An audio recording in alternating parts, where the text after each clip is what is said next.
If anyone in your family seems to really be struggling with selfishness amidst these months of seclusion, today's video is for you. Everything from conflicts that erupt over someone eating the last of a cherished snack to debates over coveted personal space in the home, these things can arise and sometimes even escalate. And behind it all, sometimes is a spirit of selfishness. And we're going to explore that a little bit today. Are you watching me? You are too selfish. There's a very real relationship between serving others and selflessness versus selfishness. It's an inverse relationship. Keep watching today for some encouragement on this topic. Also, if you want to find out why in the world I'm hunched in front of a truck tire. That is weird. At Waypoint Church, we seek to connect with people, serve them where they're at, and give them hope through Jesus. This video is part of a weekly series we call Family Matters Moments, biblical direction for real-world relationships with real challenges. We'd love to connect with you even while temporarily we remain apart. So thanks for watching. Leave a comment or question. We'd love to engage you online or offline. So back to the truck here. Earlier this week I was driving when everything just started shaking badly. And I pulled over expecting I was going to find a flat tire. But instead what I found was smoke billowing out of this wheel well, and the wheel was way too hot to touch.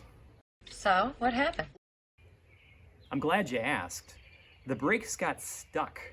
The brakes were squeezing that rotating rotor in a way that they just weren't meant or designed to do for that long, and as a result there was excessive friction and heat. And if you have enough friction and enough heat for a long enough time, you're going to damage things. How is that relevant? When I act selfishly or say a spouse or children, it creates friction, and more selfishness equals more friction equals, well, more damaging effect. And sometimes we try to give intentional grace and forgiveness, and there's this beautiful cooling effect that happens that our lives and relationships need. Not unlike a brake that doesn't hold tight all the time, but loosens, so that cooling effect can happen so that things can work in the way that they are designed to do. Patterns of selfishness are a problem. Is there one in your life or your family today that you know has been there, or that's maybe just been getting a little tougher amidst the anxiety and maybe even the lack of space in your lives? Nothing to see here, please. I obviously can't drive this. It's not safe in its current condition.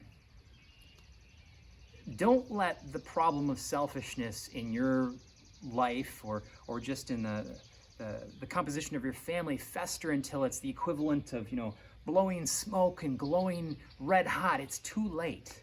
There are some things that are just not meant to be held on to that tightly. We're not meant for that friction in our lives. So if this is a problem, I encourage you to acknowledge it today, choose to talk about it, do something about it. It's safer, it's easier, it's cheaper, and it's smarter to take action even now. Philippians 2, 3, and 4 says, "Do nothing from selfish ambition or conceit, but in humility count others more significant than yourselves. Let each of you look not only to his own interests, but also to the interest of others." This is an important lesson and priority to happen in any age and any phase in life. But wow, do I wish that I had begun making this a priority much sooner in my life. What do I do with that? So here's what we do. The cure to selfishness isn't to look in the mirror or just inside ourselves more. It's to look at ourselves less. The cure to selfishness is really service. And beginning to do service to others with a spouse or with our kids, this is something that needs to begin even in the home. And it needs to happen even when we may not, feel generous immediately. sometimes emotions trail our actions or obedience. And that's a subject we're going to explore deeper at a service next month. Over the next few weeks, I want you to know myself and others at Waypoint, we're going to be praying for relationships, your marriage, your family. We are called to live lives of authenticity, of reconciliation amidst with Christ and reconciliation with others. And we're called to a life of joy. And so if you're in a tough place today because of selfishness, whether it's in your own life, whether it's in others that you can't control, I want you to know you're not alone. There is hope. There are people who want to listen and stand beside you and to seek God with you. Remember, it's all about relationships with Jesus and with others. We hope to connect with you this Sunday at 9 a.m. via Facebook live stream for prayer and 9:45 for a virtual service available on YouTube and Facebook. Just search for Waypoint Journey on either platform. We hope to see you there.